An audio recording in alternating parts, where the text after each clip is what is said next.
మాజీ ఎంపీ ఉండవల్లిపై MLC Somu Veerraju hot comments చేశారు.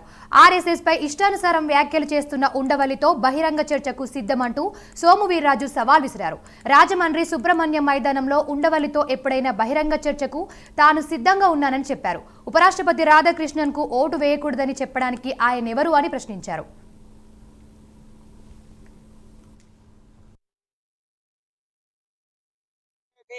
ఒక ఫాసిస్ట్ సంస్థగా నేను భావిస్తున్నాననే అభిప్రాయాన్ని నేను ఎప్పుడు వ్యక్తం చేస్తూ ఉంటాను. దేశభక్తి ఆర్ఎస్ఎస్ గురించి మరొకసారి ఆయన నోటుకొచ్చినట్లు మాట్లాడటం తగదని నేను ఈ సందర్భంగా తెలియజేస్తున్నాను. ఆర్ఎస్ఎస్ మీద బహిరంగంగా చర్చకి సిద్ధంగా ఉన్నాం. సుబ్రహ్మణ్య మైదానంలో ఎప్పుడైనా సరే చర్చ జరిపితే అరుణ్ కుమార్ గారితో బహిరంగంగా చర్చకి సిద్ధంగా ఉన్నానని నేను తెలియజేస్తున్నాను. ఈ సందర్భంగా ఒక దేశభక్తుడు, సామాన్య కార్యకర్త, 16వ ఏట నుంచే జనసంఘంలో ఉండి చిన్నప్పుడే ఆర్ఎస్ఎస్ కి వెళ్ళినటువంటి ఒక అకలంక దేశభక్తుడిని కించపరచడం